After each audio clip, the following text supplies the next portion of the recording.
Salut à tous, on se retrouve aujourd'hui pour une nouvelle vidéo. Le thème, ça va être le GR20. Je vais répondre aux questions que vous m'avez posées sur Twitter et sur Facebook. Et le but de cette vidéo, ça va être de vous partager mon expérience de cette aventure pour vous permettre d'arriver jusqu'au bout.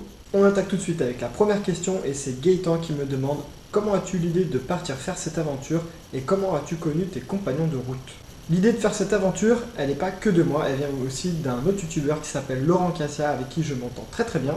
Et à la base, on devait faire cette aventure en commun. Sauf que Laurent, lors de ses vlogs avant l'aventure, a eu des petits problèmes de santé et il n'a pas pu venir. Donc on avait créé un site qui s'appelait runningvlog.fr, qui existe toujours. J'ai rencontré Viviane et Nicolas via le site Running Vlog. C'est-à-dire qu'avant l'aventure du GR20, je ne les connaissais pas du tout. Ils ont tout simplement envoyé un mail pour dire qu'ils voulaient faire l'aventure avec nous, comme pas mal d'autres personnes. Et on les a sélectionnés, et bah écoutez, je ne regrette pas du tout, puisque ça s'est bien passé. Vous avez été nombreux aussi à me poser des questions sur le budget pour réaliser cette aventure. Et on a le Runner Geek qui me demande quel était le budget global. Transport, matos, nourriture, équipement, coca, bière et glace en ravito. C'est bien de le préciser. Donc alors pour le transport, en partant de Paris pour aller jusqu'à Porto Vecchio, vu qu'on l'a fait dans le sens sud-nord, j'en ai eu pour 250 € aller-retour, donc on prenait le train de Paris jusqu'à Marseille et ensuite le ferry. Concernant le matos, moi ça m'est pas revenu si cher que ça puisque j'avais déjà tout du marathon des sables, j'ai juste investi dans un tapis de sol gonflable qui m'a coûté 100 €. Et ensuite comme à chaque fois il y a eu la nourriture, donc pour les 15 jours, j'en ai eu à peu près pour 45 €.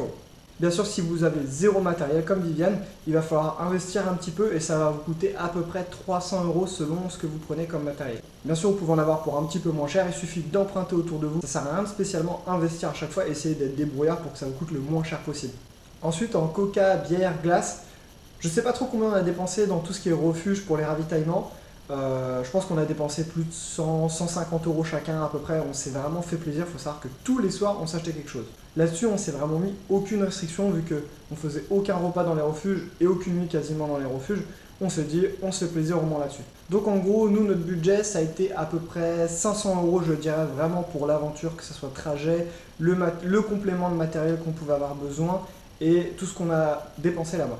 Après, par exemple, Viviane a sûrement dû en avoir pour plus cher que Nico et moi, parce qu'elle a dû investir dans un peu plus de matériel.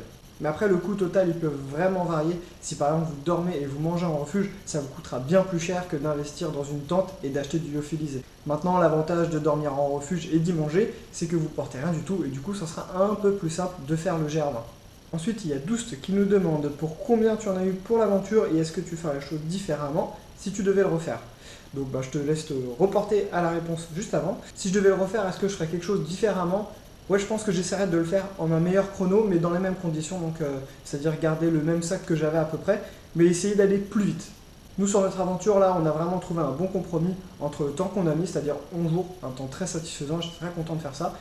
Mais en même temps, on a quand même vraiment bien profité sur le parcours, on a pu se poser quasiment des après-midi entières, notamment à la cascade des Anglais, où on est resté 2h30 à se baigner, à se mettre au soleil, et ça c'était cool. Ensuite, on a Do qui nous demande ça coûte combien ce GR20 et comment ça se passe quand les conditions climatiques sont très mauvaises. Pour la première question, comme pour Doust, je te laisse te reporter il y a quelques minutes dans la vidéo.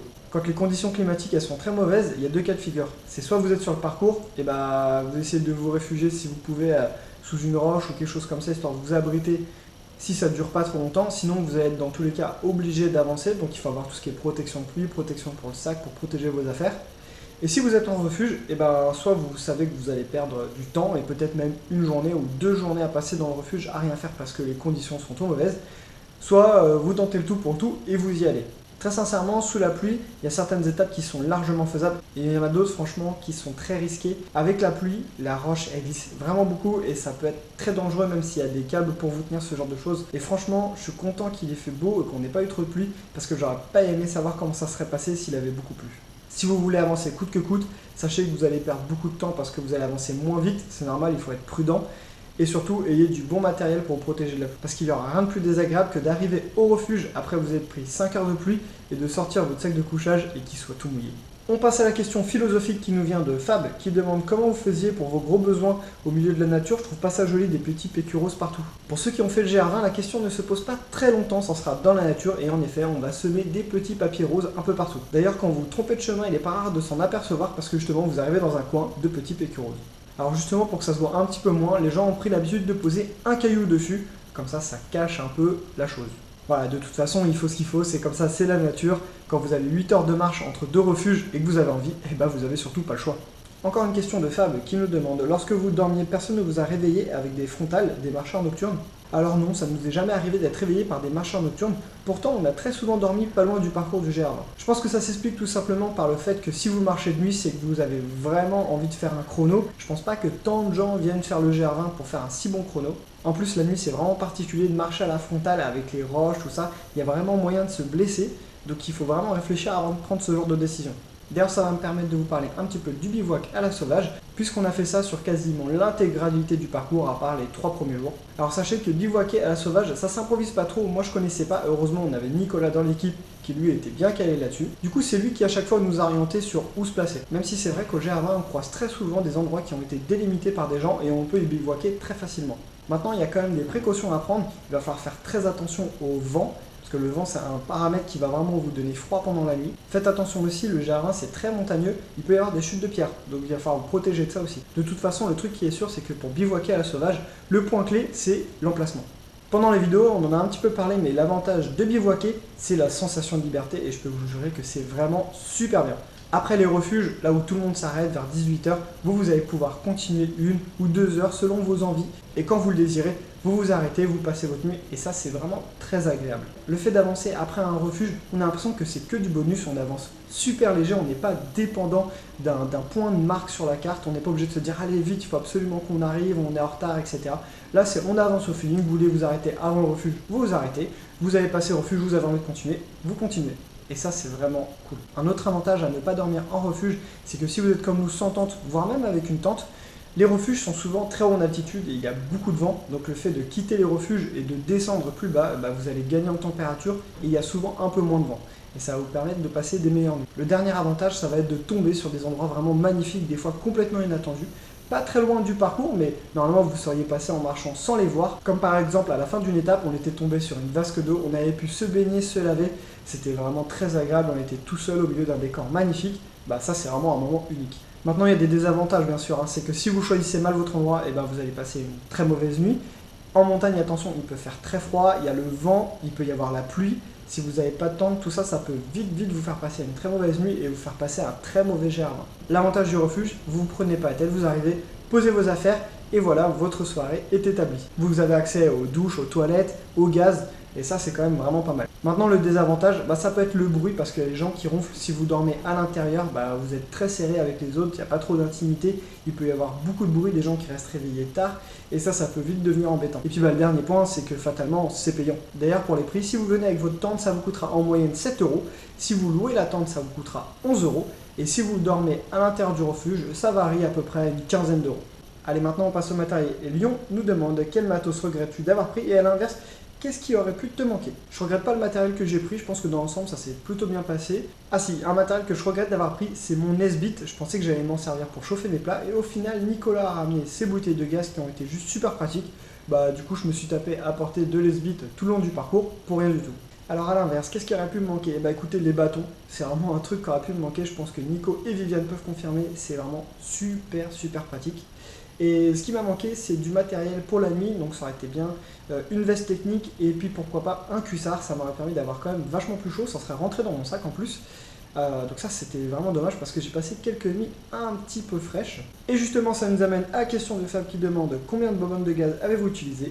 Les achetez-vous dans les refuges ou vous les avez toutes portées dès le début? Pour les bonbonnes de gaz, c'est Nicolas qui a ramené ça et c'est juste génial. Ça coûte pas si cher que ça, en gros vous allez en sortir pour une petite vingtaine d'euros tout compris. Pour la grosse bonbonne qu'on avait, c'est un mélange de différents gaz et ça chauffe vraiment très fort, ça n'a rien à voir avec le gaz de maison. Donc moi j'étais parti avec mon Nesbit et au final ma prochaine aventure je me ferai pas avoir et je partirai avec une bouteille de gaz comme Nico parce que c'est vraiment top. Donc on a utilisé qu'une seule bouteille de gaz, c'était un grand format mais ça nous a servi tous les trois pendant 11 jours, 3 repas par jour, parfois on faisait même un thé en plus.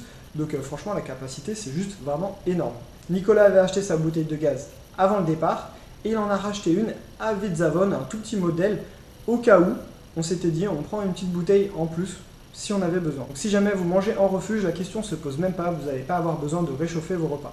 En refuge, le repas c'est une vingtaine d'euros, c'est en général assez copieux, mais c'est assez simple, du coup pour 20 € ça fait quand même un petit peu cher le repas. La solution du lyophilisé c'est vraiment pas mal, bon ça demande de devoir porter sa nourriture pour l'ensemble du parcours, plus un système de chauffage, mais je pense qu'au final on s'y retrouve. Surtout faites-moi plaisir, reconditionner votre nourriture lyophilisée. N'emmenez pas les sachets d'origine, ils sont juste énormes. Vous mettez ça dans des petits sachets type congélation, voire même encore plus fin, et ça sera très très bien. Une dernière solution pour vous nourrir au GR20 sans avoir besoin de payer 20 € le repas ou d'emmener vos lyophilisés plus votre système de chauffage, c'est de ne manger uniquement ce qu'ils proposent dans les refuges au ravitaillement. Donc là en gros vous allez manger des sardines, du pain, du thon, ils proposent des tomates, des gâteaux, ce genre de choses. Ça va nécessiter d'acheter tous les jours, mais du coup vous allez être dépendant des refuges, surtout si vous voulez pas faire de provisions. Donc ça peut être une solution, mais attention, même au niveau prix, je ne sais pas si vous allez vous y retrouver par rapport aux lyophilisés. À mon avis, ça vous coûtera plus cher quand même. Avec la prochaine question, on change de thème et Lyon nous demande: quel niveau d'expérience rando estimes-tu nécessaire? À mon avis, c'est ça qui est bien avec le GR20, c'est qu'il n'y a pas besoin de niveau spécifique pour faire le GR20. Si vous avez vraiment aucune expérience, faites-vous accompagner, donc comme Viviane. Elle, c'était sa première fois, elle n'avait jamais campé, jamais fait de randonnée, elle n'avait jamais mangé de lyophilisé et pourtant elle a fini le GR20 avec nous. Si vous n'avez pas du tout d'expérience, il va falloir alléger au maximum votre sac à dos. Et pour ça, il faudra sûrement dormir et manger en refuge et il faudra prendre plus votre temps, espacer les étapes et du coup mettre sûrement 15 jours, voire 16 jours pour finir le GR20. Donc ça vous reviendra plus cher que quelqu'un qui a un bon niveau, qui lui va avoir sa nourriture, va pas dormir en refuge, va doubler les étapes, voire les tripler, et mettra peut-être 7 ou 8 jours, voire moins pour faire le GR20. Maintenant sur le parcours, on croise vraiment de tout. Vous n'êtes pas obligé de faire le GR20 dans son intégralité, vous pouvez faire que la moitié, vous pouvez même faire que 2 ou 3 étapes, voire une seule étape, et c'est vraiment ça qui est bien, c'est que le GR20 s'adapte à tout le monde, il suffit juste de choisir ce que vous avez envie de faire, et vous y allez avec les précautions qu'il faut, vous vous renseignez bien et normalement il n'y a pas de souci, ça va bien se passer. Une nouvelle question de Tiki qui nous demande: sur une échelle de 1 à 10, à quel niveau places-tu la difficulté de ce GR20 comparé à d'autres parcours? Alors c'est assez difficile de mettre une note parce que j'ai pas fait d'autres GR. Donc déjà il faudra que je fasse d'autres GR, d'ailleurs ça m'a donné envie de les faire pour pouvoir comparer. Si je devais mettre une note de difficulté au GR20 dans les conditions dans lesquelles on l'a faite, c'est-à-dire en autonomie totale et en entier, je dirais 7. Il y a eu des passages vraiment difficiles, je pense notamment au Monte Cinto où c'est long, le terrain est vraiment très peu praticable, c'est juste super relou, mais à côté de ça il y a des étapes où c'est plutôt roulant, c'est quasiment plat, le dénivelé des fois n'est pas très compliqué et ça passe plutôt bien. Maintenant il suffit pas de grand chose pour mettre la note à 10 sur 10, il suffit tout simplement de réduire la durée pour le finir. Une nouvelle question de Clem Barberi qui demande: vu que maintenant tu connais le terrain, qu'est-ce que tu penses des records du GR20? Je crois que c'est actuellement un peu plus de 32 heures. Et bien très sincèrement, je pense que ces mecs-là, c'est juste des déglingos 32 heures, mais c'est juste incroyable. Quand on voit le terrain, il y a certains moments, c'est juste impossible de courir, c'est du n'importe quoi, autant par le dénivelé que la qualité du terrain, c'est que de la pierre. Il n'y a qu'une envie, c'est de s'arrêter et on n'a pas envie de courir là-dedans. Comme j'ai pu le dire plusieurs fois pendant le GR20, le nom de grande randonnée, des fois, il est juste là pour faire joli. Comme vous avez pu le voir sur les images, des fois il y a même un peu d'escalade, ça ressemble à tout sauf de la randonnée, le terrain il est vraiment pas praticable, c'est difficile, vous êtes sur de la roche, des fois ça glisse, enfin c'est compliqué, donc de randonnée il n'y a que le nom parfois. Hein. Vous avez été quelques-uns à me demander si je comptais refaire l'année prochaine comme le GR20 et si oui, où. Ça me permet justement de vous l'annoncer, donc oui, je suis en train de réfléchir l'année prochaine à réaliser le même type d'événement, donc c'est-à-dire sélectionner 2 ou 3 personnes parmi vous pour venir avec moi dans un endroit réaliser une aventure. Je sais pas encore où, j'y réfléchis, je vais vous tenir au courant, n'hésitez pas à suivre Facebook, Twitter parce que j'annoncerai tout ça là-dessus. Je ferai également une vidéo pour vous annoncer tout ça et vous pourrez m'envoyer vos candidatures pour venir m'accompagner faire une aventure dans le monde. Par contre, je ne sais pas encore exactement où. Je réfléchis à 2-3 endroits potentiels. Je suis en train de regarder les budgets pour pas que ça soit non plus prohibitif. Par contre, le truc qui est sûr, c'est que ça ne sera pas 15 jours, mais plutôt une semaine, parce que 15 jours, c'était quand même vraiment long. En plus, c'est pas toujours simple de poser 15 jours de vacances, de partir quitter sa famille pendant 15 jours. Donc une semaine, ça sera déjà largement suffisant, raisonnable. Du coup, peut-être que la difficulté sera un petit peu plus élevée, histoire de bien ramasser pendant cette semaine, quoi. Et on termine avec une dernière question qui nous vient d'Erwan, qui nous dit: tu trouves ça normal d'aller au GR20 et de revenir avec une PlayStation 1? Bah ouais, carrément, hein. Une bonne affaire, c'est une bonne affaire, hein, même au GR20.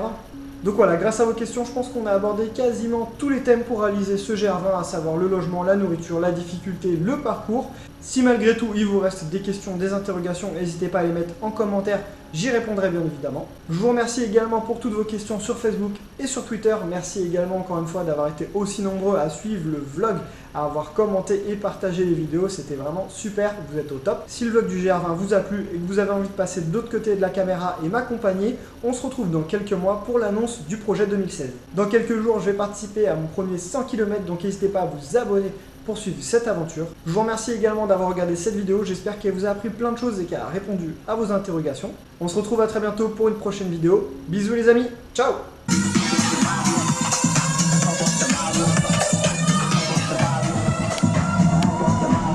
Si ça motive pas, vraiment incroyable le monde. Hein. C'est vrai que c'est bon la banane, mais de là à courir comme ça quand même, faut vraiment...